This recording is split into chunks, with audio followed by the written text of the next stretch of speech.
Buenos dias, homosexuals of the internet. Today we are going to be speaking about a land of some of the most villainous creatures on this planet, some of the most disgusting and vile people. This place is full of truly the worst of the worst. It is disgusting, grotesque, and just full of the most terrible people on this absolute glorious planet. And of course, I am speaking about Hollywood. Yes, the place which has given us wonderful people such as Jimmy Fallon and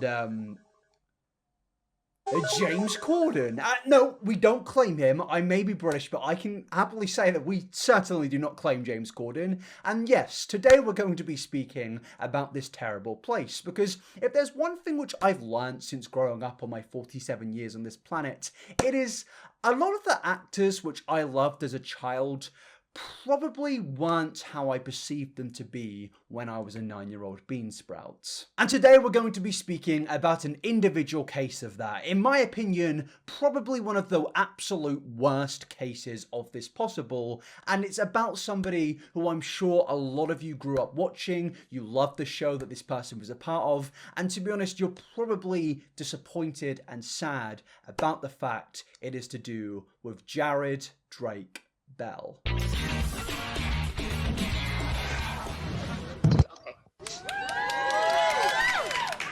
Case number 659324, State of Ohio versus Jared Bell.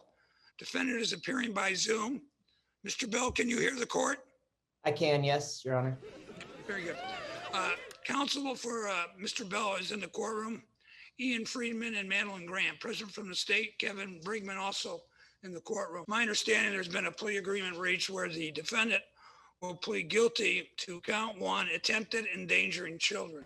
A felony of the... Yeah, to be honest, I think I missed that episode. I must have been in school or something, because I don't remember that on Drake or Josh. But, you know, maybe I missed it. New episode or something. Now, somehow, if you don't know who this is, allow me to give you a little bit of a lowdown. This is Jared Drake Bell, an actor slash failed musician who you probably know from the show Drake&Josh, where he was carried by his counterpart and more successful actor, Josh Peck. Now, it's fair to say that Jared, I have to reiterate, his real name is Jared, has had a little bit of a downward spiral in the last few years when it comes to his, career. But naturally so, that's a pretty typical thing. It's a pretty usual thing. A lot of people who were in the acting game as a child, as a teenager, usually don't go on to do amazing things when they're an adult actor, because sometimes it is just difficult to find roles which you were suited to when you were much younger, when you become an adult. It's something that just naturally happens, and it is sad,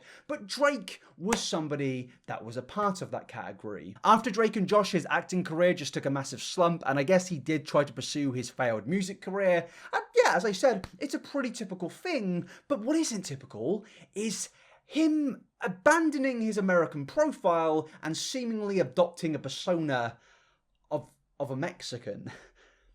That sounds like a joke, but this is something that he actually did. Drake Bell appears to rebrand as Spanish language singer, complete with a new last name, and fans are trying to understand why. Well, I think we may know why now.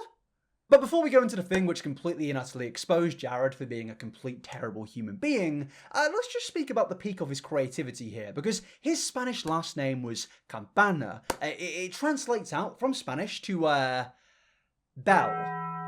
So he was still called Drake Bell, he just went into Google Translate and put it in Spanish. I can see why the music career failed. And now you probably know where this story is heading. Drake's career dropped off and then he tried to become Mexican, but the question is why?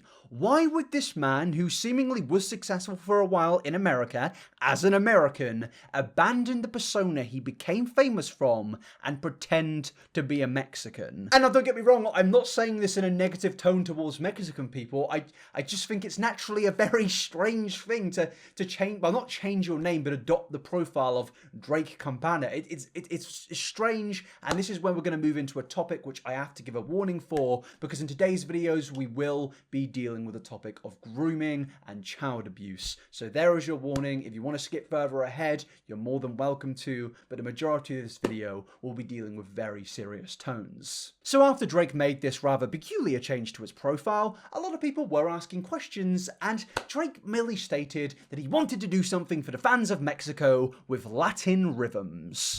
You see, I don't think it's actually anything to do with Latin rhythms. No, I actually think it's more to do with the fact that he was facing severe allegations from his previous ex-girlfriends of abuse, and also he was most likely going to be charged for child endangerment. First, I would like to start out with saying that I don't really care if anyone believes me, as this is my story in my life and something that I went through.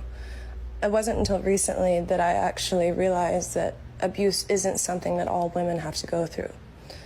When I started dating Drake, I was 16. I was homeschooled. I moved in with him. I was singing.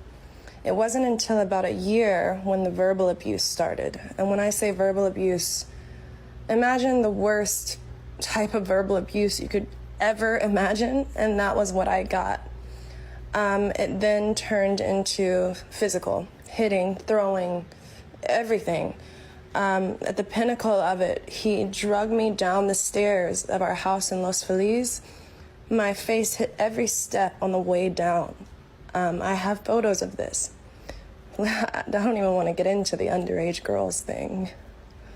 I mean, I will, but I'm scared. Now, firstly, I want to say that I do believe the victim in this situation, especially given all of the things that we're going to be adding up in today's video. So I want to send nothing but my condolences to the victim in this situation, Melissa, who clearly went through a very troubling time with Drake Bell, and it is genuinely disgusting to hear some of the things that he allegedly did to her. And legally, I do have to say that this is just an accusation, but ultimately, in my opinion, I do believe her. And in some of these accusations, it does mention that Drake had interactions with young fans, and it is genuinely extremely disturbing the more you get into it, especially when you realize that Drake has been charged with a criminal conviction involving a minor. And some people may argue when it comes to the allegations of abuse from his ex-girlfriends that, oh, no charges were made, and I will make the argument of, in a lot of cases, in fact, the majority of cases when it comes to sexual assault, there typically isn't a charge made,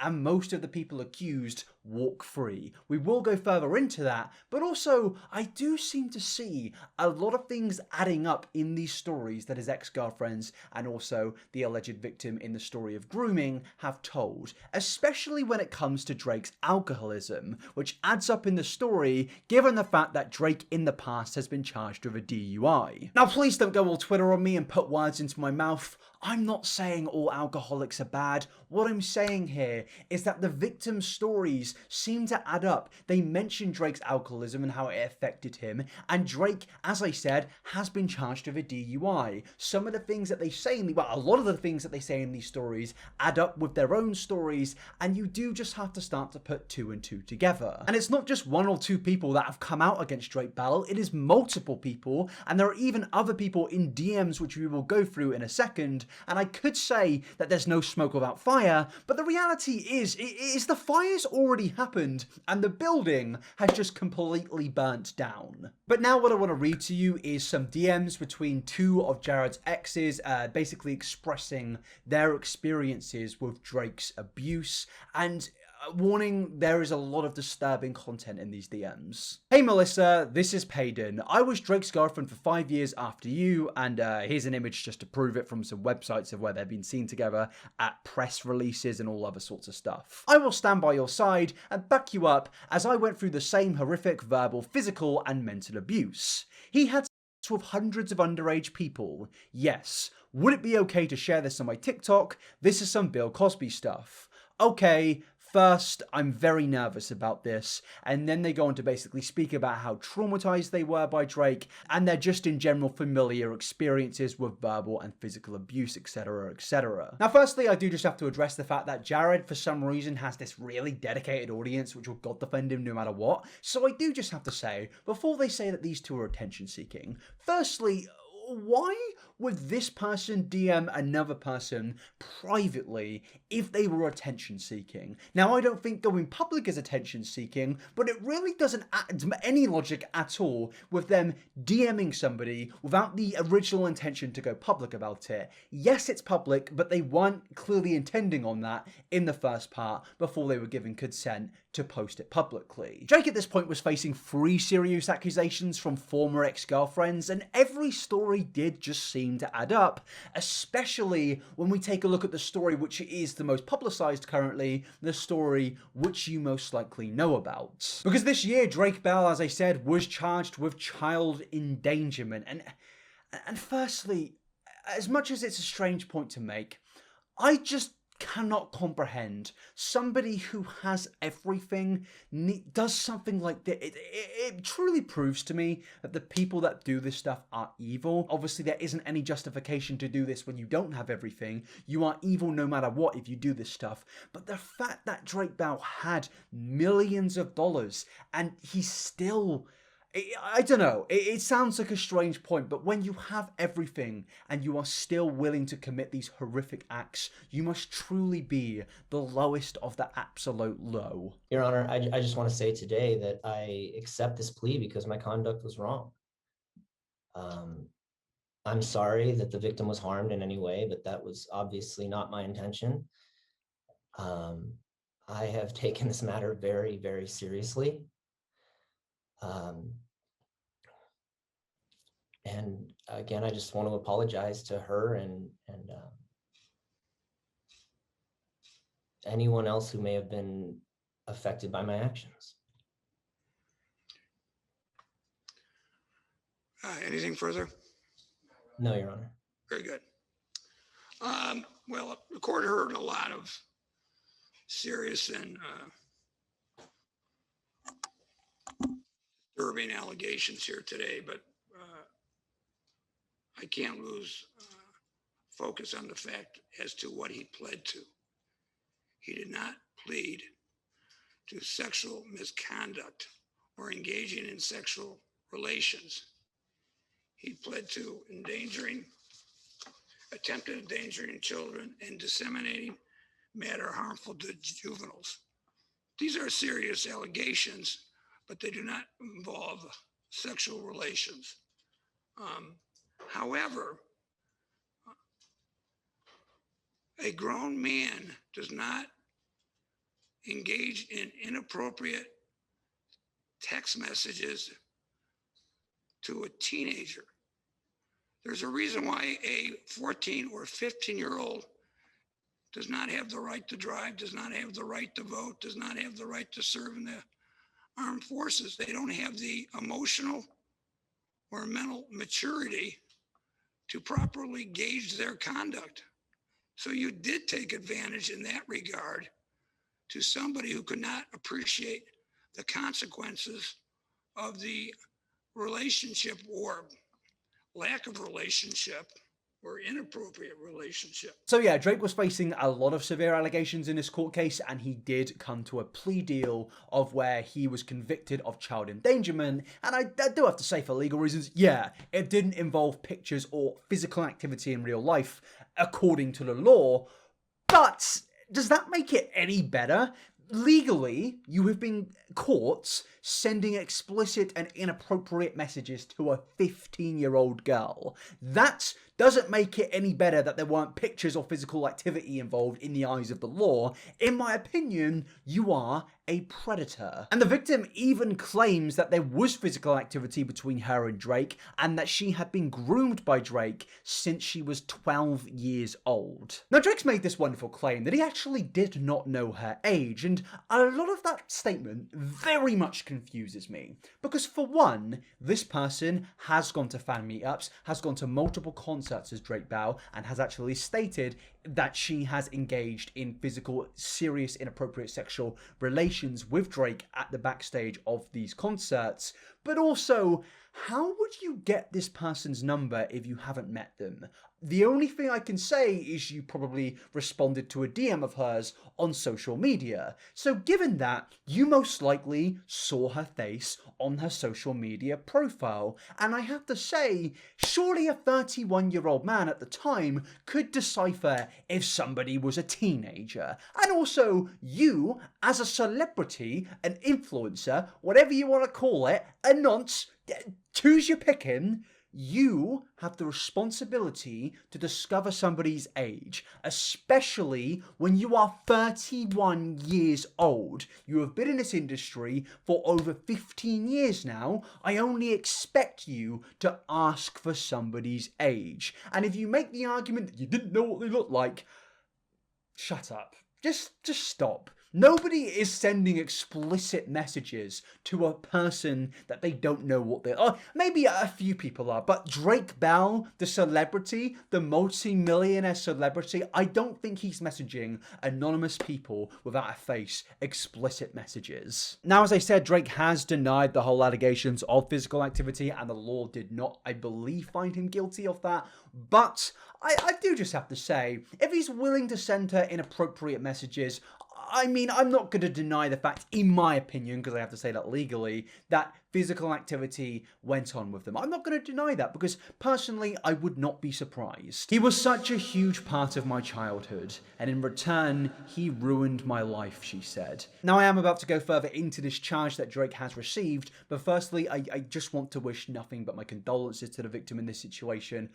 It's truly so sad and just disgusting that this is such a common recurring thing in Hollywood. This is something that happens seemingly every single week now, and I just truly do not understand it. And I wish nothing but the best for the victim. I cannot imagine the trauma that has been inflicted upon you, and I just want to send nothing but my best wishes. But after this, it just gets worse. Like, you'd think after admitting a plea deal to child endangerment, you'd shut your mouth for a little.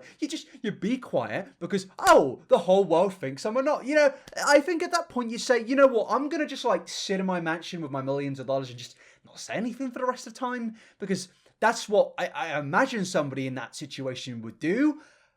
But no, Drake has then basically come out and denied everything after a plea deal? What? Hi, I'm Drake Bell, not Drake Campana. Soy Drake Bell, yo no soy Drake Campana.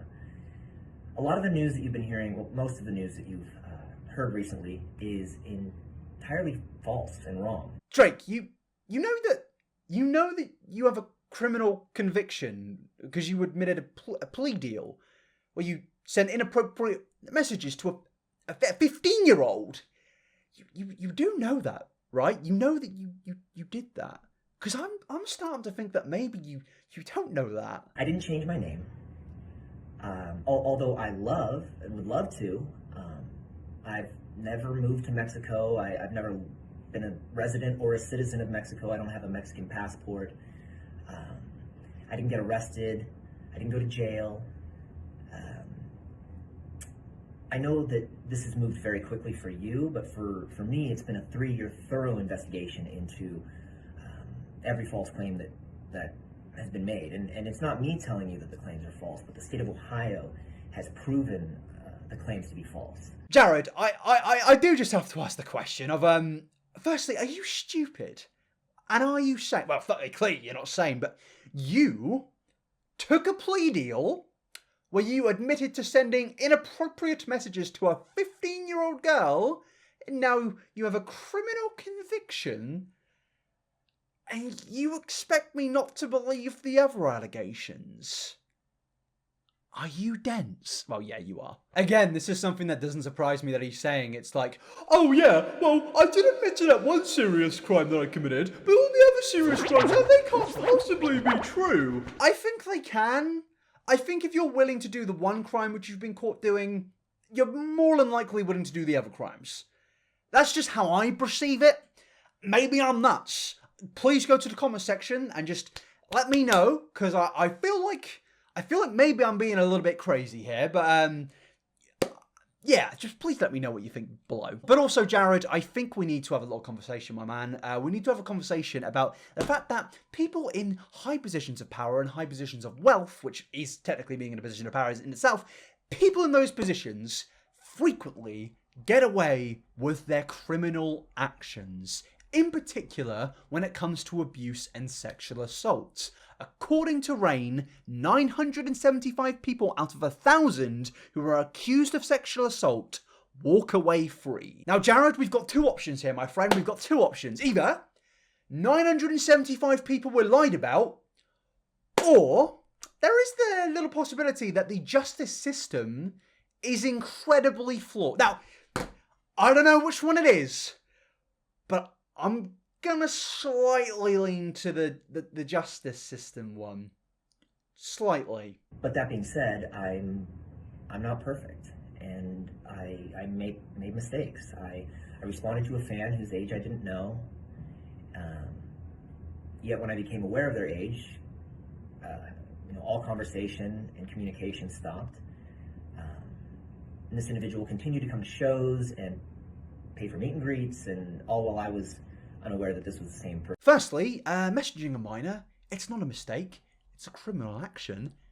Secondly, if you didn't know her age, why didn't you ask for it? And thirdly, oh yes, but thirdly, if you did reply to her, I guess you're implying that was on social media, then how did you not look at a photo of her and see a teenager and recognise that they're most likely much younger than you? Because you were 31, you have life experience, I can identify a teenager, so I think somebody like you, Jared, could identify a teenager. You are a 31-year-old man, and I think you are a lying predator. And this individual continued to come to shows and pay for meet and greets, and all while I was unaware that this was the same person I was communicating with online. There seems to be a lot of coincidences here, Jared. There seems to be a lot of coincidences. I am just a little bit confused. So you replied to her, you got a number, she went to your meet and greets and concerts, but you didn't realise it was her, and you had conversations with her, and I am a little bit confused to how you could meet her and she can bring in those texts up to you. I am just starting to see a lot of things not add up. I think you might be lying. And now, I don't know if that's a serious accusation from myself, but I think you might be lying. It's just the fact that I feel like he's trying to make us believe that he was texting a faceless, I guess, account. An account that he had never seen before. This multi-millionaire celebrity with a reputation just decided to randomly one day just start inappropriately messaging this. It just doesn't make much sense. Now, regardless of if Jared is telling big old porky pies, he has indeed been charged with 2 years of probation and also 200 hours of community service. And we can only hope that those hours of community service are to stay away from teenagers, and then maybe we can extend those hours for the rest of time. But this entire saga is just absolutely insane to me. The fact that despite a criminal conviction, he is attempting to manipulate his audience into believing that everything was a mere coincidence. Jared, am I supposed to believe that all these stories don't add up from your ex-girlfriends? Am I supposed to believe that you didn't engage in further activities despite texting an underage person inappropriate messages? Am I supposed to believe that it was all a lie? Personally, I believe the victims in this situation, and I believe that Drake Bell, Jared Bell, is a disgusting human being. I think that he is somebody that should not be allowed a career in Hollywood after this. I think if he gets casted in anything after this, my mind is going to be absolutely blown, but at the same time, maybe it's not, because at the end of the day, it's Hollywood, and Hollywood does love to protect predators. I think his I guess, adoption of a Mexican persona was merely to cater to a Mexican audience, because the American media were obviously going to start covering these allegations surrounding him, and I think his hope was, because it was a story in, I guess, not Spanish, he thought that by catering to non-English people, he could, I guess, make somewhat of a career despite these allegations when they inevitably came out, because this thing has been going on for years, so I definitely can see that his adoption of Drake Campana was a premeditated plan. It's very sad to me, and I just don't know what else to say other than I'm just disappointed. And you're a predator, and I'm disappointed. In conclusion to this video, Drake Bell, you are a sick, sick individual. Regardless of the legalities of things, just because the law said, oh, you only messaged a minor and it wasn't technically in person, I still think that's enough. That makes me think you are a predator. Yes, this is an opinion piece, but I think a lot of people hold that opinion. I will end this video by saying, please, for the love of God, Hollywood, never cast Drake in anything again. Please, for the love of God. But that is the ending of this video. I do hope you enjoyed it. Please like this video and comment, because I am worried that his mental fan base will come into this comment section and just spam it with hate, because for some reason these people believe his manipulation and it is just incredibly disturbing. But alas, please follow me on other social medias as well. I do have a second channel called iNabber Live, and I would really appreciate it if you went and checked my videos out over there. They are quite different, quite more chilled out, and quite more fun because I interact with you guys in them. And I also have a Twitter account, which is iNabber69, and an Instagram account that is iNabber. Thank you so much for coming along to this very serious video, and I will see you in the next one. Peace out, people, and have a wonderful day.